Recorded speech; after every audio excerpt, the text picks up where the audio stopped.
Hello friends, welcome to my YouTube channel sky notes. Friends, आज के lecture में हम बाल विकास एवं शिक्षा शास्त्र का एक टॉपिक आरटीई एक्ट 2009 के बारे में पढ़ेंगे। इम्पोर्टेंट टॉपिक है, एग्जाम में 2 नंबर के क्वेश्चन जरूर देखने को मिलते हैं इस टॉपिक में से, तो बने रहिए मेरे साथ। चलिए शुरू करते हैं। आरटीई एक्ट 2009 शिक्षा का अधिकार अधिनियम 2009, राइट टू एजुकेशन एक्ट 2009।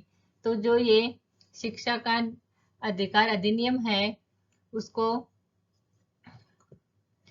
निशुल्क एवं अनिवार्य शिक्षा का अधिकार अधिनियम है। इसकी प्रस्तावना का श्रेय गोपाल कृष्ण गोखले को जाता है। और ये निशुल्क एवं अनिवार्य शिक्षा अधिकार अधिनियम की आवश्यकता क्यों पड़ी? क्योंकि भारत के अंतर्गत धनाढ्य परिवार के बच्चों को शिक्षा का अधिकार प्राप्त था। उनके पास पैसा था, वो पढ़ने के लिए बच्चों को विदेश भेज देते थे। लेकिन भारत की अधिकांश जनसंख्या जो किसान परिवार से या खेती बाड़ी के कार्यों से जुड़ी हुई थी, उनका आधार इतना मजबूत नहीं था कि वो अपने बच्चों को पढ़ने के लिए विदेश भेजे। उसी समय रियासत काल के अंतर्गत भारत के जो किसान हैं, उन किसानों के बच्चों को शिक्षा मिल सके, ऐसा विचार सबसे पहले गोपाल कृष्ण गोखले के दिमाग में आया।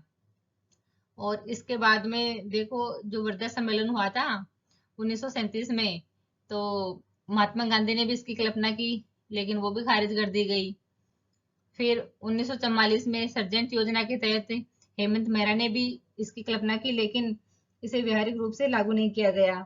और स्वतंत्र भारत में सर्वप्रथम निःशुल्क एवं अनिवार्य शिक्षा का विचार डॉक्टर राधाकृष्ण ने भी इसकी कल्पना की 1948 में, लेकिन ये नहीं लागू हुआ। फिर एनपीई 1968 में, 1986 की शिक्षा नीति में, 1988 की शिक्षा नीति में इसको लागू करने का प्रयास किया गया, लेकिन असफल रहा ये। फिर बाद में इसको फिर 20 जुलाई 2009 को राज्यसभा द्वारा पारित कर दिया गया इसको। और 4 अगस्त 2009 को लोकसभा द्वारा पारित कर दिया गया। और 26 अगस्त 2009 को भारतीय संसद के द्वारा इस शिक्षा के इस अधिकार को पारित कर दिया गया, प्रतिभा पाटिल के समय, महामहिम प्रतिभा पाटिल के समय। और 27 अप्रैल 2009 को शिक्षा के इस अधिकार की उद्घोषणा की गई। और 1 अप्रैल 2010 को निःशुल्क एवं अनिवार्य शिक्षा का अधिकार अधिनियम संपूर्ण भारत में लागू कर दिया गया, केवल जम्मू कश्मीर को छोड़कर। संपूर्ण भारत में ये निःशुल्क एवं अनिवार्य शिक्षा का अधिकार अधिनियम लागू हुआ। और अब तो जम्मू कश्मीर में भी लागू हो गया ये।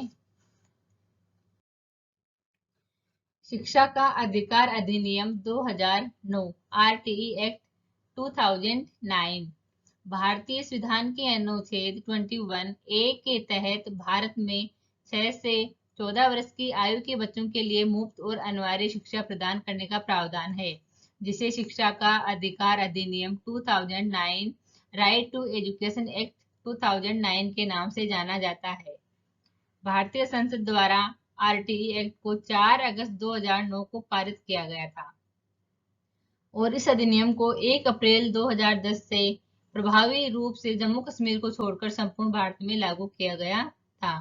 जो आरटीई एक्ट था हमारा 2009, ये 1 अप्रैल 2010 में प्रभावी रूप से लागू हुआ। भारत के सभी राज्यों में लागू हुआ, केवल जम्मू कश्मीर को छोड़कर।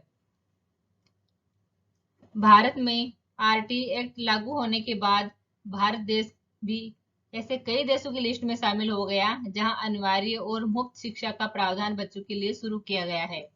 शिक्षा का अधिकार अधिनियम 2009 के अंतर्गत 6 से 14 वर्ष की आयु के सभी बच्चों को मुफ्त में शिक्षा उपलब्ध कराई जा रही है। आरटीई एक्ट संविधान के आर्टिकल 21 ए में शामिल है, यानी आरटीई एक्ट को आर्टिकल 21 ए भी कहा जाता है। भारतीय संसद के 86वें संशोधन के द्वारा आर्टिकल 21 ए में बच्चों की शुरुआती शिक्षा यानी प्राथमिक शिक्षा को सब नागरिकों का मूल अधिकार बताया गया है। कक्षा 1 से 8 तक की निःशुल्क शिक्षा प्राप्त करने का मूल अधिकार होगा। शिक्षा का अधिकार अधिनियम को अंग्रेजी में RTE act 2009 right to education act 2009 कहा जाता है, जिसका सामान्य अर्थ right of children to compulsory and free education act 2009 है।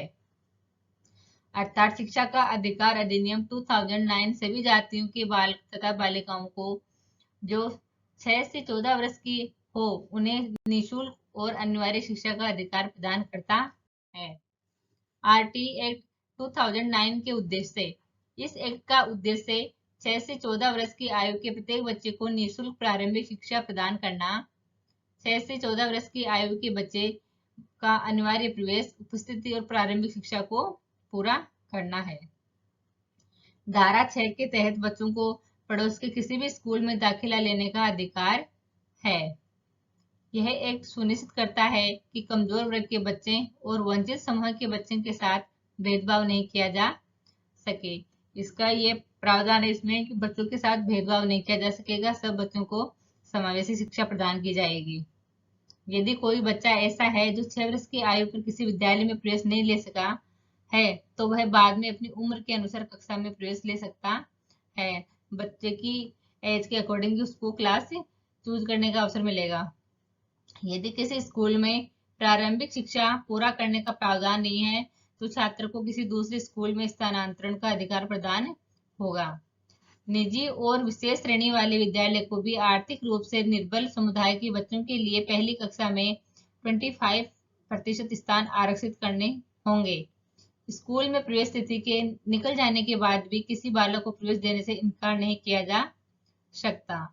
ये आरटीई एक्ट 2009 के उद्देश्य थे। आई होप आपको ये चीज समझ में आ गए होंगे। और अब आगे भी है उद्देश्य, किसी भी बच्चे को किसी भी कक्षा में दाखिले से रोका नहीं जाएगा और ना ही स्कूल से निष्कासित किया जाएगा। बच्चों को जो किसी भी प्रकार की शारीरिक और मानसिक यातनाएं विद्यालय में नहीं दी जाएगी, यानी बच्चे को प्रताड़ित नहीं किया जाएगा। शिक्षा का अधिकार अधिनियम 2009 के तहत अब विकलांग बच्चों के लिए मुफ्त शिक्षा की उम्र 14 से बढ़ाकर 18 वर्ष की गई है। जो विकलांग बच्चे हैं वो आरटीई 2009 के तहत उनके लिए मुफ्त की शिक्षा की व्यवस्था की गई है और उसकी उम्र 14 से बढ़ाकर 18 वर्ष कर दी गई है। प्रत्येक बच्चे को उसके निवास क्षेत्र के 1 किलोमीटर के भीतर प्राथमिक स्कूल और 3 किलोमीटर के अंदर माध्यमिक स्कूल उपलब्ध होना चाहिए। बच्चे का घर है वहां से 1 किलोमीटर के दायरे में उसको प्राथमिक स्कूल होना चाहिए और जो माध्यमिक स्कूल है वो 3 किलोमीटर के दायरे में होना चाहिए। निर्धारित दूरी पर स्कूल नहीं हो तो उसके स्कूल आने के लिए छात्रावास या वाहन की व्यवस्था की जानी चाहिए। किसी भी बच्चे को कक्षा 8 तक किसी भी कक्षा में फेल करके नहीं रोका जाएगा और 8 साल तक की शिक्षा पूरी करने पर किसी भी बच्चे को स्कूल से नहीं हटाया जाएगा। यानी कि कक्षा 1 से 8 तक बच्चे को फेल नहीं कर सकते आप। इस अधिनियम के तहत शिकायत निवारण के लिए ग्राम स्तर पर पंचायत, क्लस्टर स्तर पर क्लस्टर संसाधन केंद्र सीआरसी, तहसील स्तर पर तहसील पंचायत, जिला स्तर पर जिला प्राथमिक शिक्षा अधिकारी की व्यवस्था है। तो ये थे हमारे उद्देश्य, वो हमने देख लिए हैं। अब आगे है आरटीई एक्ट 2009 के अंतर्गत 7 अध्याय हैं, तो देखते हैं इनको। राइट टू एजुकेशन एक्ट 2009 के अंतर्गत आने वाले 7 अध्याय इस प्रकार हैं। अध्याय 1 में है प्रस्तावना, अध्याय 2 में है निःशुल्क एवं अनिवार्य शिक्षा का अधिकार, अध्याय 3 में केंद्र, राज्य, स्थानीय सरकारों और अभिभावकों के दायित्व हैं इसमें। अध्याय 4 में स्कूल और शिक्षकों के दायित्व हैं। अध्याय 5 में प्रारंभिक शिक्षा के पाठ्यक्रम को पूरा किया जाना है। अध्याय 6 में बाल अधिकारों का संरक्षण। अध्याय 7 में अन्य प्रासंगिक बातें। इस प्रकार आरटीई एक्ट 2009 में कुल 7 अध्याय हैं। इंपॉर्टेंट क्वेश्चन है, एग्जाम में आ सकता है। आगे है आरटीई एक्ट 2009 की विशेषताएं।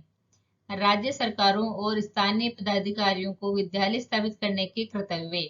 इस अधिनियम के लागू होने के 3 सालों के भीतर राज्य सरकारों और स्थानीय अधिकारियों को पड़ोस के स्कूलों को स्थापित करना होगा। जिस क्षेत्र में एक भी स्कूल नहीं है वहां स्कूलों को बनाना होगा। अब इसमें देखो, राज्य सरकारें और स्थानीय जो हमारे पदाधिकारी हैं वो स्कूल स्थापित करेंगे। जिस भी क्षेत्र में आसपास में स्कूल नहीं है वहां स्कूल की व्यवस्था करनी होगी उनको, जो अधिनियम लागू हो जाएगा उसके 3 साल के अंतर्गत। वित्तीय तथा अन्य उत्तरदायित्वों में हिस्सा बांटना। केंद्र सरकार इस अधिनियम को लागू करने में आने वाले खर्चों का आकलन करेगी। राज्य सरकारों को आवश्यक तकनीकी सहायता और साधन उपलब्ध कराएगी जिससे विद्यालय स्थापित किए जा सकेंगे। स्थानीय पदाधिकारियों के कर्तव्य। स्थानीय पदाधिकारी उपयुक्त धारा 8 में वर्णित राज्य सरकार समस्त कर्तव्यों के साथ साथ अपने क्षेत्र में बालकों का अभिलेख करेगी। विद्यालयों के कामकाज की निगरानी सुनिश्चित होगी और शैक्षिक कैलेंडर तैयार होंगे। माता पिता और संरक्षण का कर्तव्य। प्रत्येक अभिभावक और माता पिता का यह उत्तरदायित्व कर्तव्य होगा कि वे 6 से 14 वर्ष तक की अपने बच्चों को विद्यालय पढ़ने के लिए जरूर भेजें। राज्य सरकारों का विद्यालय पूर्व शिक्षा के लिए व्याख्या करना। 3 वर्ष की आयु से ऊपर के बच्चों को प्राथमिक शिक्षा के लिए तैयार करना और जन्म से 6 वर्ष तक के बालकों के लिए आरंभिक बाल्यावस्था देखभाल और शिक्षा के लिए राज्य सरकार एवं स्थानीय प्राधिकारी जरूर इंतजाम भी करेंगे। आगे है निःशुल्क और अनिवार्य शिक्षा के लिए विद्यालय के उत्तर की सीमा। सरकारी विद्यालय को निःशुल्क शिक्षा प्रदान करेंगे ही। सरकारी विद्यालय तो निःशुल्क शिक्षा प्रदान करेंगे ही और साथ ही निजी और विशेष श्रेणी वाले विद्यालयों को भी आर्थिक रूप से निर्बल समुदाय के बच्चों के लिए पहली कक्षा में 25% स्थान आरक्षित करने होंगे। जो बच्चे आर्थिक रूप से निर्बल हैं उस समुदाय के बच्चों के लिए जो 25% सीटें आरक्षित रहेंगी। आगे है प्रवेश के लिए किसी प्रति व्यक्ति फीस और अनुवीक्षण प्रक्रिया का ना होना। सरकारी विद्यालय ना तो दान याचना लेगा और ना ही बच्चे के चयन के लिए कोई परीक्षा फीस लेगा। प्रवेश के लिए आयु का सबूत। जन्म प्रमाण पत्र के अभाव में किसी भी बच्चे को प्रवेश देने से इनकार नहीं किया जाएगा, क्योंकि कई बार एडमिशन के समय बच्चों के पास जन्म प्रमाण पत्र नहीं होता, तो उसके लिए कोई भी विद्यालय बच्चे को एडमिशन देने से नहीं रोक सकेगा, क्योंकि वो तो बाद में भी जमा करा सकते हैं बनवा कर। तो प्रवेश के लिए आयु का सबूत। प्रवेश से इनकार ना करना। स्कूल में प्रवेश तिथि के निकल जाने के बाद भी किसी बालक को प्रवेश देने से इनकार नहीं किया जा सकता। रोकने और निष्कासन का प्रावधान। किसी भी बच्चे को किसी कक्षा में रोका नहीं जाएगा और ना ही स्कूल से निष्कासित किया जाएगा। छात्र शिक्षक अनुपात। इस अधिनियम के लागू होने के 6 महीने बाद राज्य सरकार और स्थानीय अधिकारियों को यह सुनिश्चित करना होगा कि विद्यालय में शिक्षक छात्र अनुपात प्राध्यापक को जोड़कर 1:40 से अधिक ना हो, अर्थात 1 शिक्षक पर 40 छात्र हो। शिक्षकों की रिक्तियों का भरा जाना।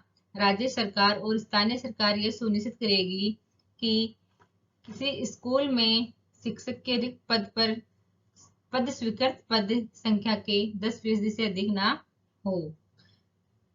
छात्र शिक्षक अनुपात। इस अधिनियम के लागू होने के 6 महीने बाद राज्य सरकार और स्थानीय अधिकारियों को यह सुनिश्चित करना होगा कि विद्यालय में शिक्षक छात्र अनुपात प्राध्यापक को जोड़कर 1:40 से अधिक ना हो, अर्थात 1 शिक्षक पर 40 छात्र होने चाहिए।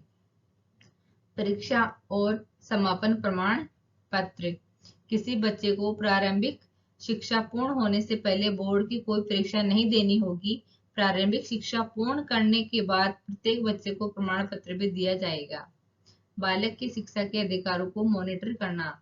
बाल अधिकार संरक्षण आयोग अधिनियम 2005 के प्रावधानों के अंतर्गत गठित राष्ट्रीय राज्य बाल संरक्षण आयोग इस अधिनियम के तहत प्रदत्त अधिकारियों का परीक्षण और देखभाल की समीक्षा करेगा। तो फ्रेंड्स, आज का जो हमारा ये लेक्चर था RTE 2009। आई होप आपको अच्छी तरह से समझ में आ गया होगा। और अगर आपको ये वीडियो अच्छी तरह से समझ में आया है तो इस वीडियो को लाइक करो, और मिलते हैं अगली क्लास में एक नए टॉपिक के साथ में। Thank you.